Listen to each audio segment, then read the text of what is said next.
Assalamualaikum warahmatullahi wabarakatuh. Sahabat dimanapun berada, Nabi Muhammad Sallallahu Alaihi Wasallam dawuh, Innallaha thayyibun la yakbalu illa thayyiba. Sesungguhnya Allah Subhanahu Wa Taala itu bersih, maka tidak akan diterima oleh Allah Subhanahu Wa Taala kecuali yang bersih. Sesungguhnya Allah Subhanahu Wa Taala itu baik, maka akan tidak diterima oleh Allah Subhanahu Wa Taala kecuali yang baik. Hadis ini riwayat Imam Muslim.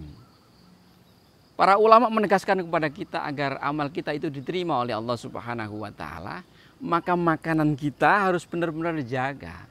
Jangan sampai kita melakukan amal ibadah perbuatan baik, tapi kita makan sesuatu yang haram. Itulah kenapa Nabi Muhammad SAW menegaskan dalam riwayat berikutnya, masih dalam hadis yang sama agak panjang. Ada seorang laki-laki, kata Nabi, dawuh Nabi, yang melakukan perjalanan. Bajunya kumal, rambutnya kumal, mungkin saking lamanya perjalanan. Dan biasanya kalau orang melakukan musafir itu perjalanan untuk kebaikan begitu, doanya itu mudah dikabulkan oleh Allah Subhanahu Wa Taala.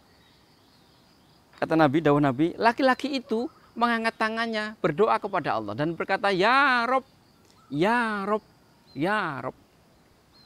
Nabi melanjutkan, tapi makanannya haram, minumannya haram, pakaiannya haram, perbekalan yang ia pakai pun berasal dari sesuatu yang haram.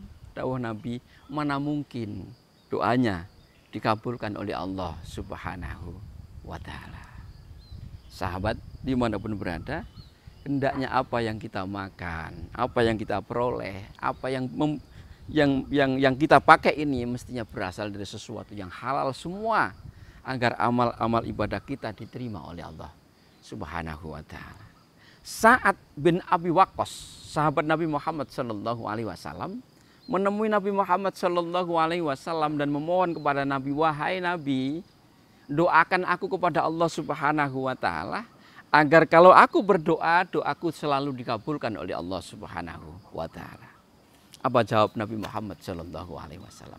Wahai Sa'ad, jaga makananmu, maka doamu akan dikabulkan oleh Allah Subhanahu Wa Taala. Demi zat yang Muhammad berada dalam genggamannya, dawuh Kanjeng Nabi, sesungguhnya satu suapan makanan haram yang masuk ke dalam mulut seorang mukmin itu menjadikan amalnya tidak diterima oleh Allah Subhanahu Wa Taala selama 40 malam. Sahabat dimanapun berada, ini medeni bagi kita. Berarti selama 40 hari amal kita ditolak oleh Allah Subhanahu Wa Taala hanya karena sesuap makanan yang haram. Ini medeni, perlu kita perhatikan bersama. Berarti hubungan kita dengan Allah Subhanahu Wa Taala terhijab, terhalang oleh sesuatu yang haram itu. Eman-eman kita sholat, kita membaca Quran, mungkin kita zakat. Hubungan kita dengan Allah, kita berzikir, membaca Al-Quran, tapi hubungan kita dengan Allah ternyata terhijab, terhalang oleh sesuatu yang haram, eman-eman. Sementara betapa bahagianya kita kalau bisa dekat dengan Allah Subhanahu Wa Taala. Semoga ini menginspirasi kita agar kita menjaga apa yang kita peroleh, kita makan sesuatu yang benar-benar halal saja, menghindari sesuatu yang haram, sehingga amal kita diterima oleh Allah Subhanahu Wa Taala. Doa-doa kita dikabulkan oleh Allah Subhanahu Wa Taala. Hubungan kita dengan Allah Subhanahu Wa Taala tidak terhijab.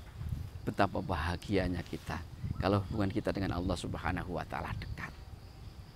Semoga manfaat. Ihdinas syiratal mustaqim. Wassalamualaikum warahmatullahi wabarakatuh.